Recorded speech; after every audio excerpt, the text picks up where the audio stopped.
श्री देवर्षि नारद जी कहते हैं, मनीषितम ही प्राप्नोति चिंतयन मधुसूदनम एकांत भक्ति सततम नारायण परायण।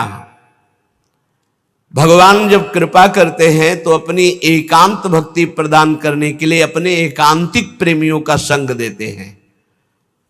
नाथ कृपा ही को पंथ चितवत दीन हो दिन रात, होई धो के काल दीन दयाल जान न जात। रात दिन केवल प्रभु की कृपा की बाट जो होने वाले को भगवत महाप्रेमी इनका संग मिलता है, जो रात दिन भगवान की कृपा की बाट। प्रभु मैं तो अज्ञानी नीच अधम हूं, मुझे पता नहीं आपकी कैसे प्राप्ति होगी, अब आप ही कृपा करो। तो भगवान ऐसे संतों से जोड़ देते हैं। जब भारी व्याकुलता होती है, मुमुक्षुता होती है या भगवत प्राप्ति की चाह होती है, मनीषितम ही प्राप्नोति चिंतन मधुसूदनम एकांत भक्ति सततम नारायण परायणा। देवर्षि नारद जी कहते हैं कि मनीषियों की कृपा से, संतों की कृपा से एकांतिक भक्ति का परिचय मिलता है, जो प्रभु का एकांतिक चिंतन होता है। यद दुर्लभम यद प्राप्यम मानुषो यन्न गोचरम तदप्य प्रार्थितो ध्यातो ददाति मधुसूदना। जो दुर्लभ है, अप्राप्य है, वो संतों से प्राप्त किया जाता है। संतों के पास जाकर भोगों की याचना करना, रोग निवृत्ति की बात करना, कामनाओं की पूर्ति होना या वोट आदि के लिए बात करना, ये बहुत व्यर्थ की बातें हैं। ये आपका व्यवहारिक विषय, आप इसको देखिए। आप संतों के पास जाइए परम पद प्राप्ति के लिए, भगवत प्राप्ति के लिए, ईश्वर निरंतर चिंतन करते हुए कैसे हमको स्वीकार करे, इस बात के लिए जाइए। जो दुर्लभ है, यद दुर्लभम यद प्राप्यम मनुष्यो यन्न गोचरम, जहां मन की कल्पना भी नहीं पहुंच सकती है, भावना भी नहीं पहुंच सकती है, ऐसे भगवान के ध्यान, ऐसे भगवान के स्मरण का अधिकार भगवत प्रेमी महात्माओं के संग से प्राप्त होता है। हृदय कृत्वा तथा कामान अभीष्टम द्विज पुंगवाह, एकम नाम जपेद्यस्तु तत्कामान वाप्नुयात्। जो हृदय में कामनाएं भी रखते हैं भोगों की, यदि वो मेरी बात पर श्रद्धा कर ले कि एकमात्र नाम जप पर ध्यान दे, सारी कामनाओं की पूर्ति हो जाएगी। पहले नाम जप तुम्हारे दुख को प्रदान करने वाले पापों को भस्म करेगा। यदि आप चाहते हैं कामना की पूर्ति होगी। यदि आप कामना की पूर्ति ना चाहें तो भगवत प्राप्ति करा देगा नाम जप। यद भ्रू नर्तन वार्तिन्यो सिद्ध्योष्टौ नृपात्मज, तमाराध्य श्रीकेश मपवर्गोप्य दूरतः। आठों सिद्धियां जिनके नाम में विराजमान हैं, वशीभूत हैं। आप राधा राधा राधा राधा नाम जप करके देखो, आप देख लो, मान लो हमारी बात, जो चाहोगे प्राप्त हो जाएगा।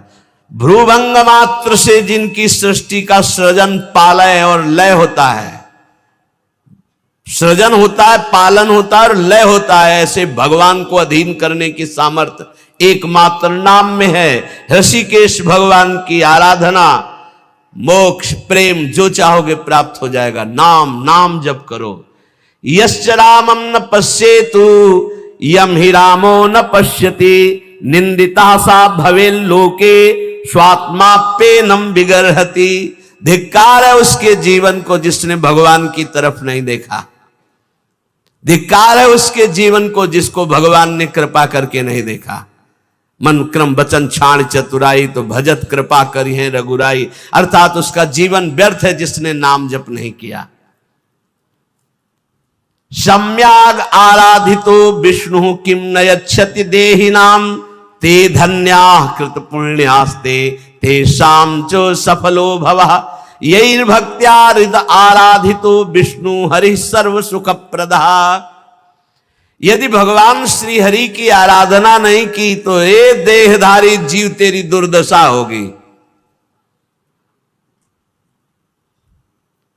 जैसे जानवर को लाठी से मारा जाता है, ऐसे देखा मारते हुए वृद्धों को, भ्रमण में देखा है, सब दृश्य देखे।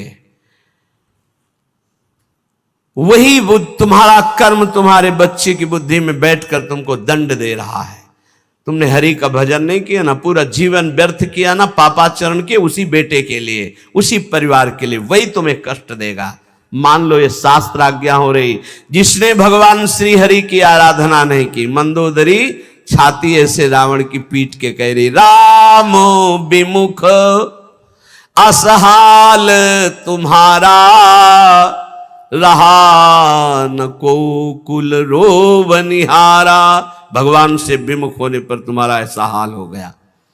देखो भगवान का आराधना का स्वरूप देखो। विभीषण जी अपमानित किए जा रहे हैं दरबार में, और भगवान के शरण में जाते हैं तो उसी दरबार के अधिपति, लंकाधिपति बनकर बैठ जाते हैं। जो संपत्ति शिव रावण ही दीन दिए दसमात, सोई संपदा विभीषण सकुच दीन रघुनाथ। कैसे कृपालु हमारे प्रभु श्री हरि हैं। जो देहधारी भगवान का भजन नहीं करता, दुर्गति ही दुर्गति है, पक्का दुर्गति है।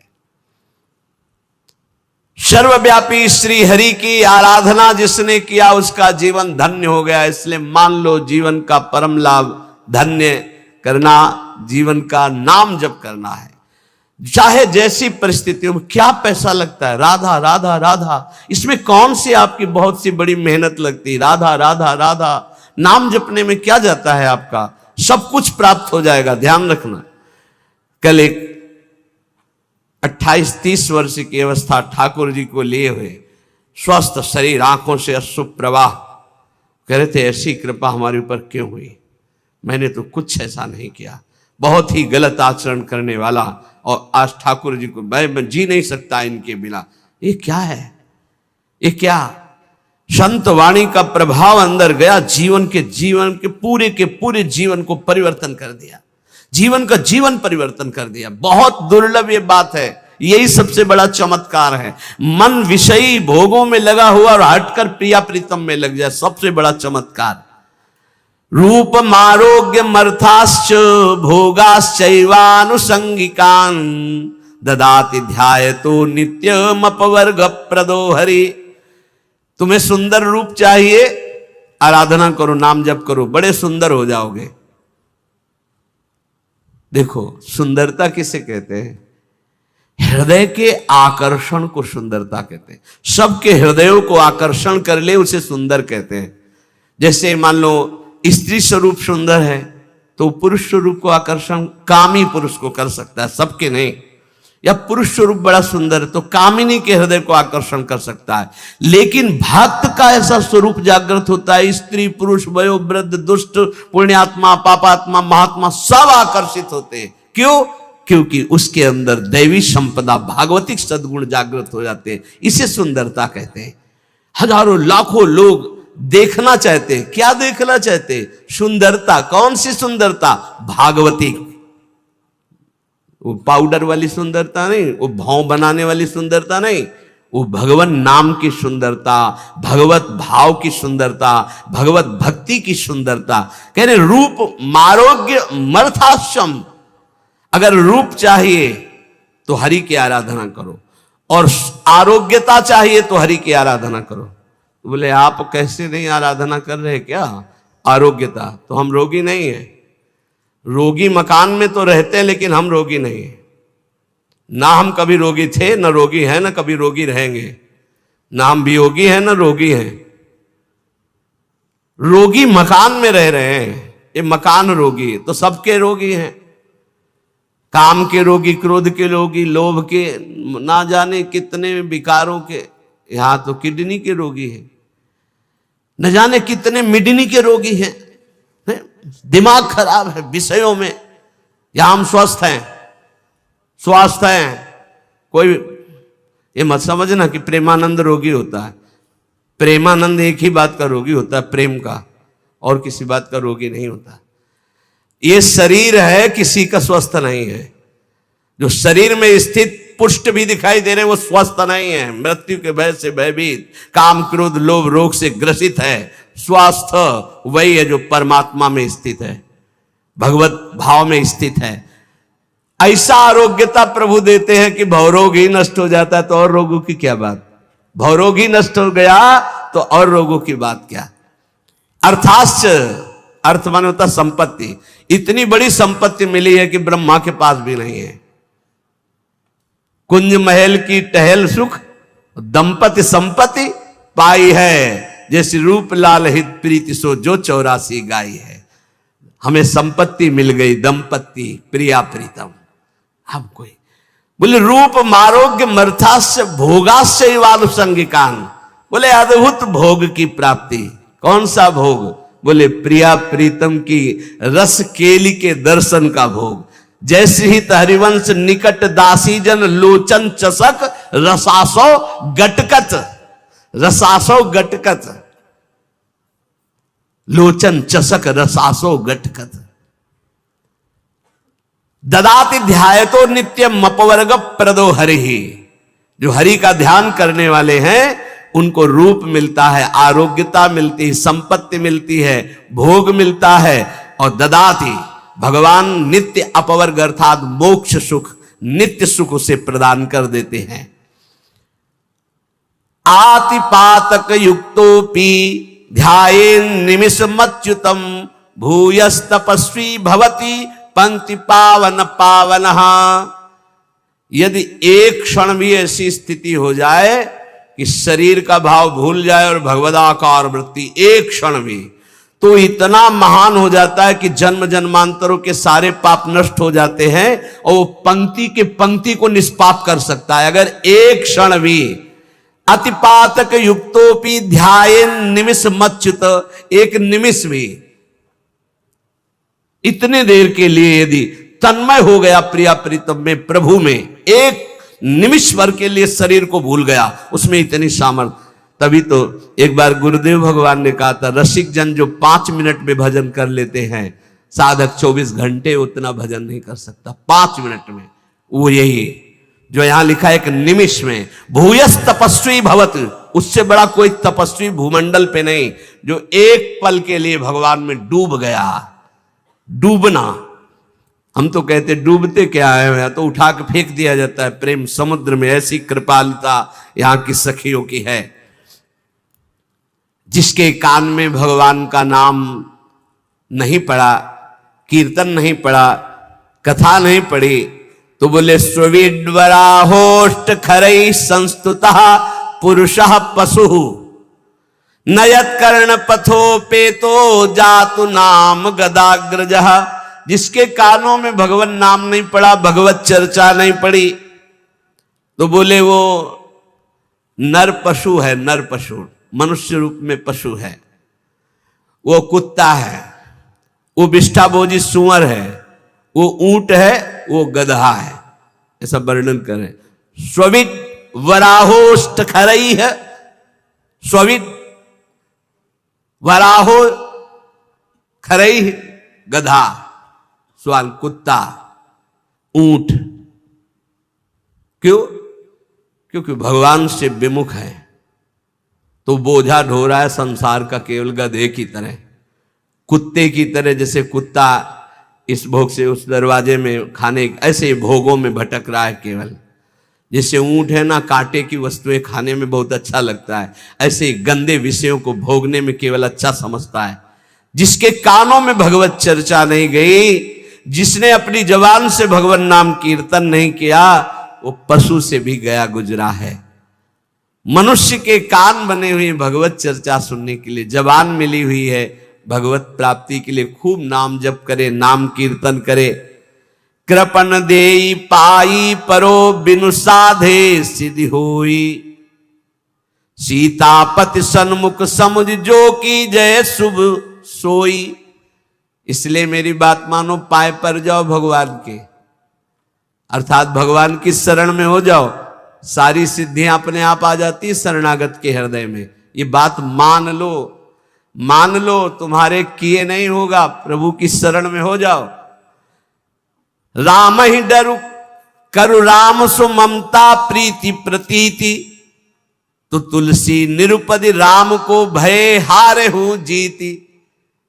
यदि भगवान का तुम्हारे हृदय में डर हो गया कि सर्वत्र भगवान मुझे देख रहे हैं, मैं कहां पाप करूं, कोई जगह ऐसी नहीं जहां मुझे भगवान नहीं देख रहे। तो बोले अगर ये प्रभु का डर आ गया और प्रभु की शरण में हो गए तो हार भी जाओगे तो जीता देंगे भगवान, हार भी जाओगे तो जिता देंगे। तुलसी निरुपति राम को भय हारे हो जीत, हार भी गए तो जीत जाओगे। इनका स्वभाव है जन अवगुण प्रभु मानन काऊ, दीन बंधुवती मृदुल स्वभाव। ऐसा स्वभाव कि एक बार शरण में हो गए तो तुम्हारा नाश नहीं होने देंगे, चाहे जितना पतित हो जाओ वो तुम्हारा उद्धार करके ही छोड़ेंगे, वो पतित पावन है। वेद पुराण संत मत एहू, सकल सुकृत कर फल राम सनेहू।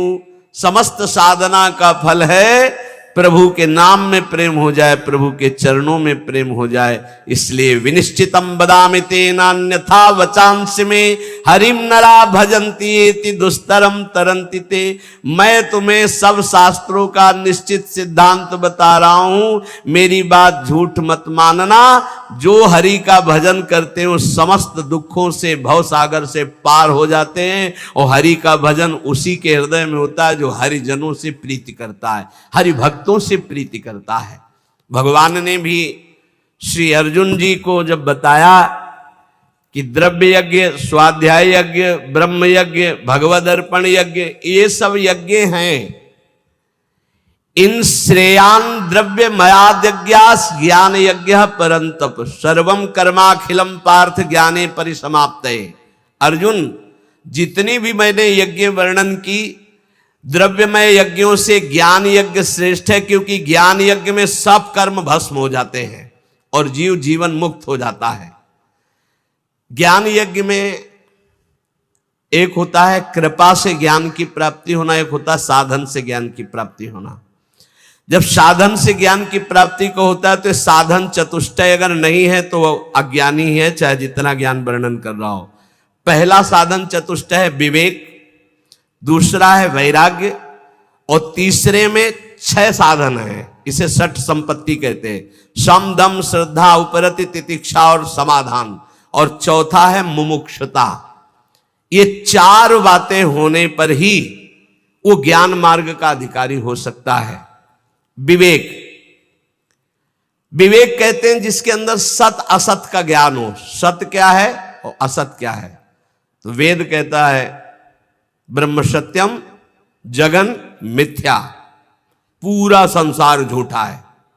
सत्य है इसमें तो केवल ब्रह्म है, अन्यथा नहीं।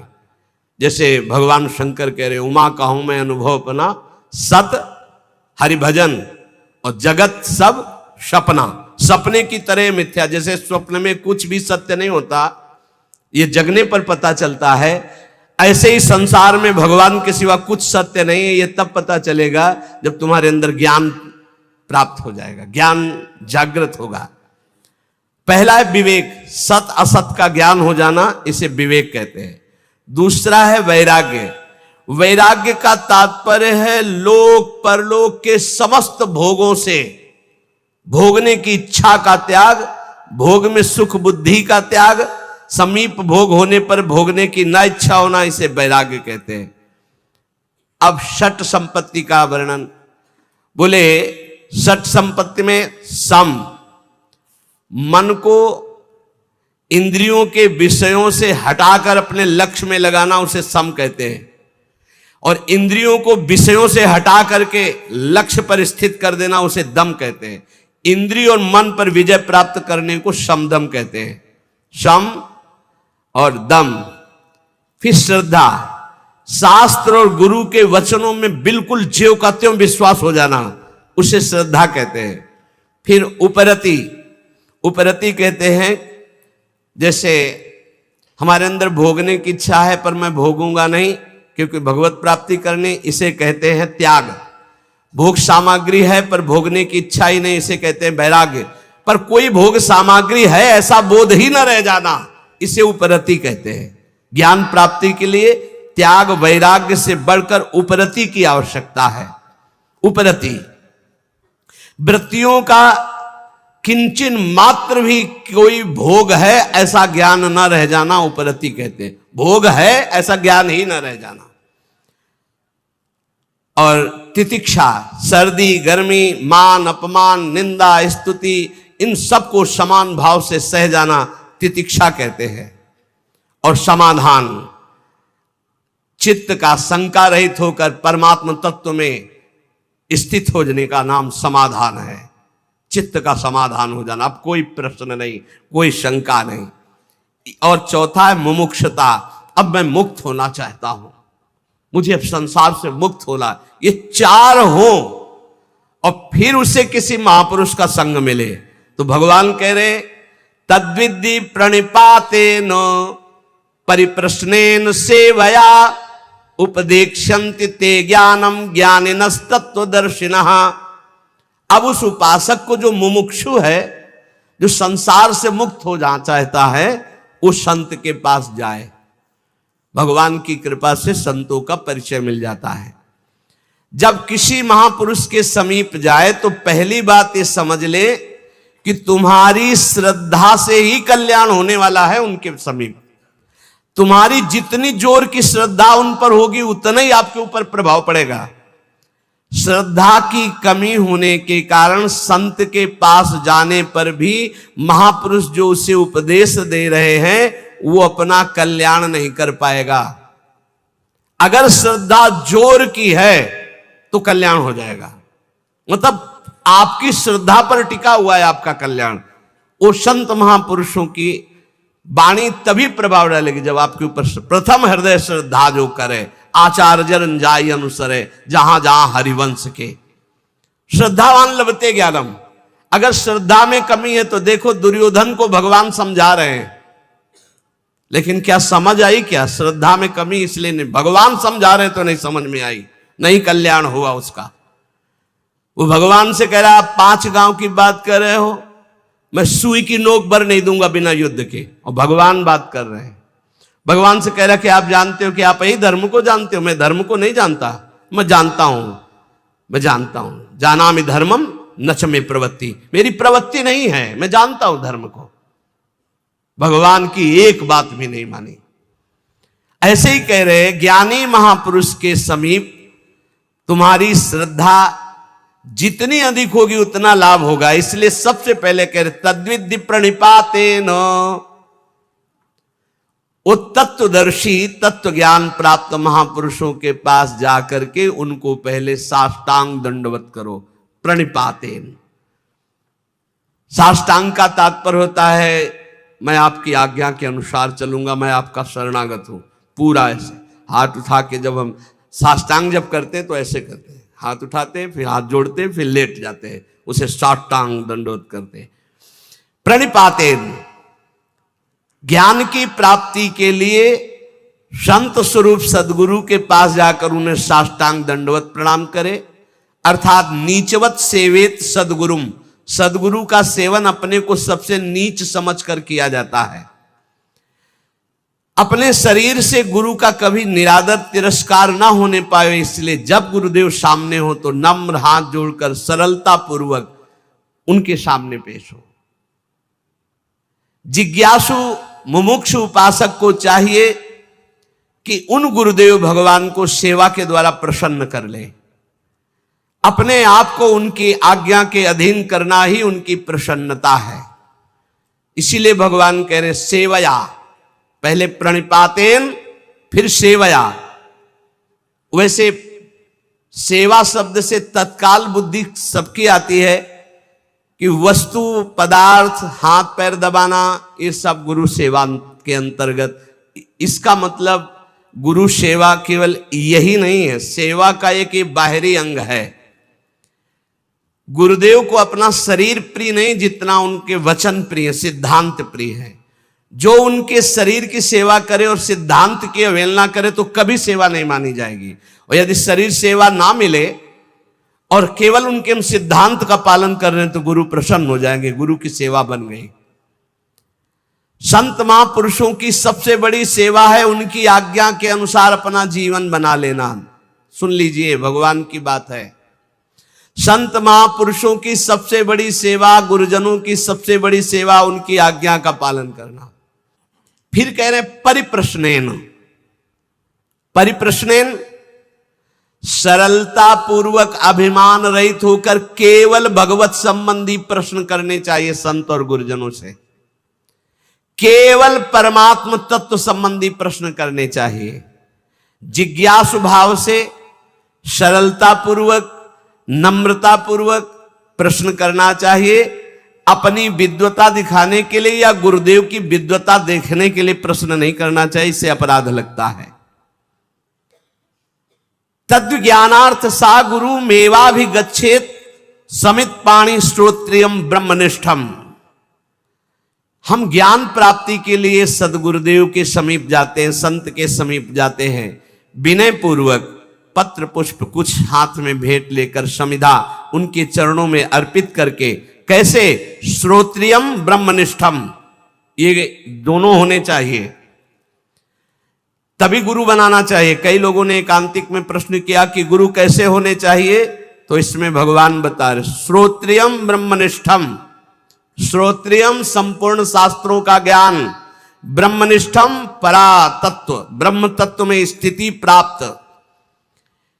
मैं कौन हूं, संसार क्या है, बंधन क्या है, मोक्ष किसे कहते हैं, परमात्मा तत्व का अनुभव कैसे होता है, मेरे साधन में क्या क्या बाधाएं हैं, उन साधन की बाधाओं को कैसे दूर करूं, तत्व समझ में नहीं आ रहा, आदि आदि प्रश्न केवल भगवत संबंधी ही होने चाहिए। भगवान ने कहा ज्ञानिनस तत्वदर्शिना, ज्ञानी और तत्वदर्शी। ज्ञानी कहते शास्त्रों का ज्ञान होना, तत्वदर्शी माने तत्व का बोध होना, तत्व का दर्शन साक्षात्कार किए होना। अगर तत्वदर्शी ज्ञानी महापुरुष नहीं है तो हमारा काम नहीं बन पाएगा। कैसे? ज्ञानी है पर तत्वदर्शी नहीं है तो उनके खोखले वचन होंगे, बोध नहीं है।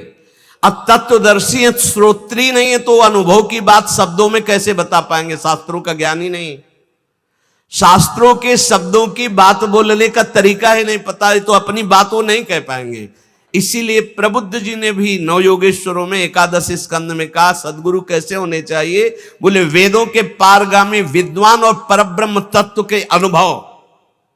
वही यहां कह रहे श्रोत्रियम ब्रह्मनिष्ठम, श्रोत्री शास्त्रों का सम्यक ज्ञान और ब्रह्मनिष्ठ ब्रह्म तत्व का बोध प्राप्त किए हुए।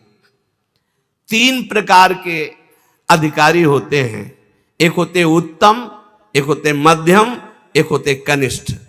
उत्तम अधिकारी गुरु सेवा के बाद गुरु उपदेश श्रवण मात्र से तत्वबोध को प्राप्त हो जाता है, क्योंकि वो गुरु अधीनता स्वीकार किए रहता है।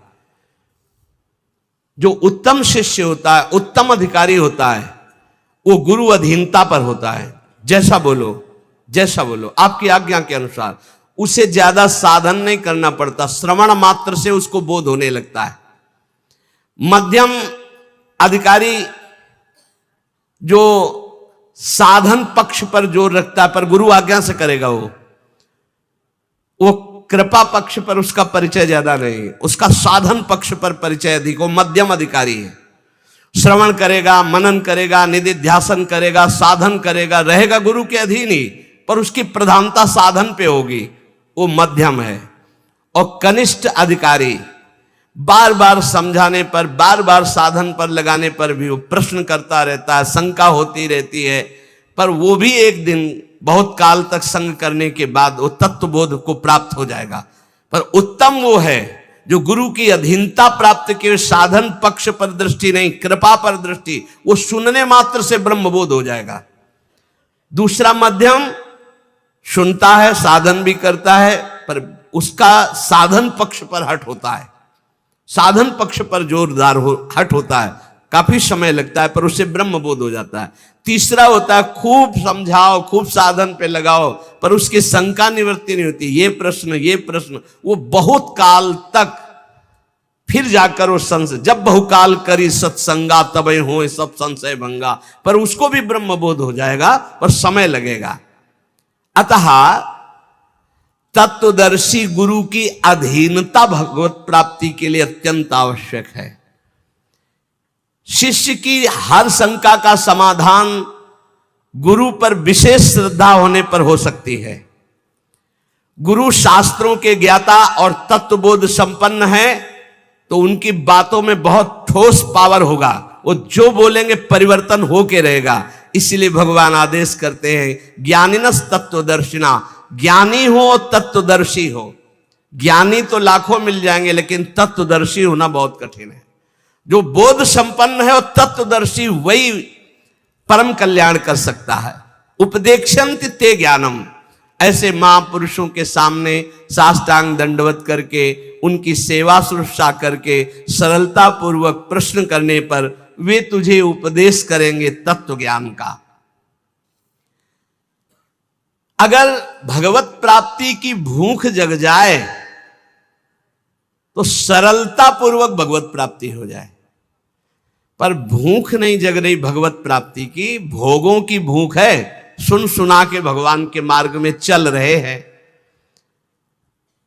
जब किसी संत महापुरुष का विशेष भाव से आश्रय ले लिया जाता है, मेरे प्राण, मेरे जीवन, मेरे सब कुछ, तब भूख जग जाती है।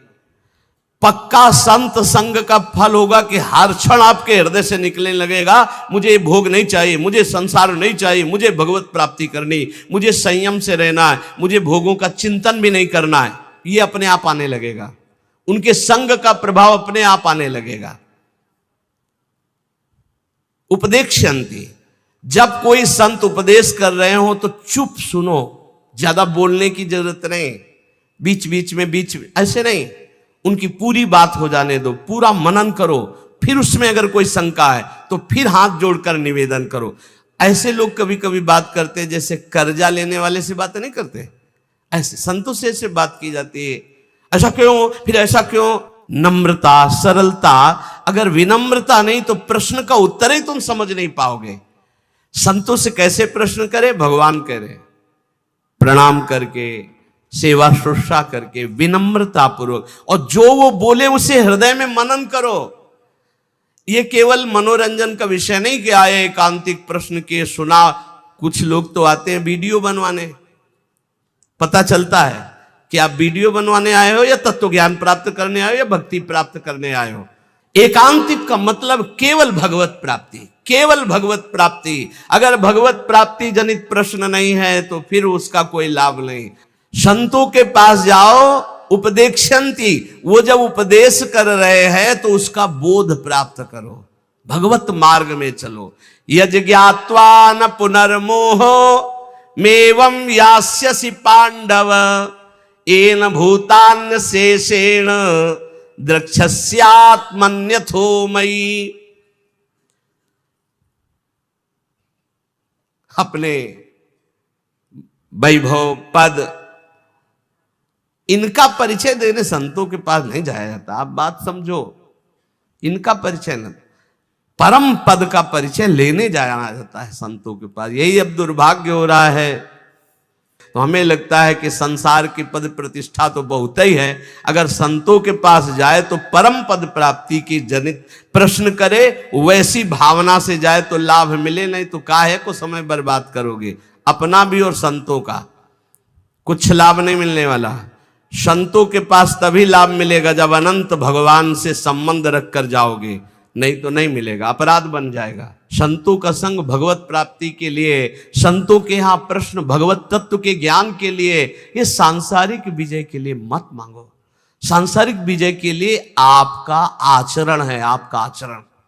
आप किसी पद पे हो, आप किसी अधिकार पे हो, हमारी जनता ने आपको आपके पद पर अभिषिक्त करने की जो ठान ली, तो फिर आप बन जाओगे। और जनता को तुमने, अब आप कोई पदाधिकारी बन गए, जनता ने बनाया, 5 साल नगर गए ही नहीं, जानते ही नहीं उनकी समस्या क्या है, एसी रूम छोड़े नहीं। अब फिर जब आया तो फिर विजय श्री, तो ये संतों के आशीर्वाद से नहीं होगी, प्रजा के आशीर्वाद से होगी। जाओ नगर नगर जाओ, हमारे भारत के जिस क्षेत्र के तुम हो उस क्षेत्र में अपना परिचय दो, फिर देखो तुम्हें किस दृष्टि से देखते हैं। ये प्रजा ही वोट देकर तुम्हें बनाती है, तुम उनकी सेवा करो, इन्हें भगवान मानकर इनकी कामनाओं की पूर्ति का जो अधिकार तुम्हें मिला है वो करो, तो तुम इनके लाडले होगे, अपने आप विजय को प्राप्त हो जाओगे। इसमें संत आशीर्वाद की क्या जरूरत है? संत आशीर्वाद की जरूरत है। जितेंद्री बनो, मनोनिग्रही बनो, जय विजय में, पराजय में और महान उत्सव में समान भाव रख सको और राष्ट्र सेवा का भाव रख सको, तब तो बात समझ में आवे। भगवत भाव वाले संतों के पास केवल भागवतिक प्रश्न लेके जाओ तो यद ज्ञात्वा न पुनर्मोहो मेवम यास्यसि पांडव। वीर शिवाजी चक्रवर्ती सम्राट जैसा वैभव रखने वाले थे, छत्रपति कहा जाता था, छत्रपति शिवाजी। लेकिन जब संतों के पास जाते थे तो राजमद से अलग होकर साधारण बनकर नंगे पैर जाते थे, सर भी खुला, पादुका भी नहीं, अंगरक्षक केवल एक साथ, सब दूर राजवैभव, फिर जाके सत्संग करते थे। श्री तुकाराम जी के पास या बड़े बड़े महापुरुषों के पास या अपने गुरुदेव स्वामी समर्थ रामदास जी के पास बड़े बड़े महापुरुषों का संग कैसे किया जाता है, दैन्य होकर किया जाता है। यदि ज्ञात्वा न पुनर्मोह मेवम यास्यसि, भगवान कह रहे हैं जो संत जन उपदेश करते हैं, यदि उसका तूने अनुभव कर लिया तो तुम्हें कभी मोह नहीं होगा। मोह ही जन्म मरण का हेतु है, मोह ही बहुत दुख प्रदान करने वाला है। हे अर्जुन, जिस तत्व ज्ञान से येन भूत्यान शेषेण तू संपूर्ण प्राणियों को पहले अपने में और उसके बाद मुझ सच्चिदानंद घन परमात्मा में देखेगा, वो ज्ञान तुझे संतों से मिलेगा। जब तू प्रणाम करके सेवा करके उनसे प्रश्न करेगा तो वो तुम्हें उपदेश करेंगे, उसका फल होगा कि तुम अपने आराध्य को सब में देखोगे और सबको अपने आराध्य में देखोगे, कहीं मोह नहीं रह जाएगा, तुम परम पद के अधिकारी बन जाओगे। देखो, जीवन का लाभ संत समागम, प्रारंभ से अभी तक संत समागम का लाभ, नाम जप में प्रीति हो जाए, किसी से द्रोह ना हो, सब में अपने आराध्य देव बैठे, पक्का समझ लो। ये ढांचे अलग अलग हैं, इनमें ईश्वर एक ही सब में विराजमान है। विविध नाम रूप अलग अलग है, एक ही परमात्मा सब में विराजमान है। ये ज्ञान आपको नाम जप से मिलेगा, ये ज्ञान भगवत सेवा से मिलेगा, ये ज्ञान आप सब शरीरधारियों के प्रति हित की भावना से मिलेगा। खूब नाम जप करो, कोई नशा मत करो, अच्छे आचरण करो। परिवार और समाज की सेवा से बढ़कर के कोई और भगवत सेवा नहीं है। इन्हीं में भगवान का दर्शन करते हुए इनकी सेवा करो तो तुम्हें भगवान की कृपा प्राप्ति इसी जन्म में हो जाएगी।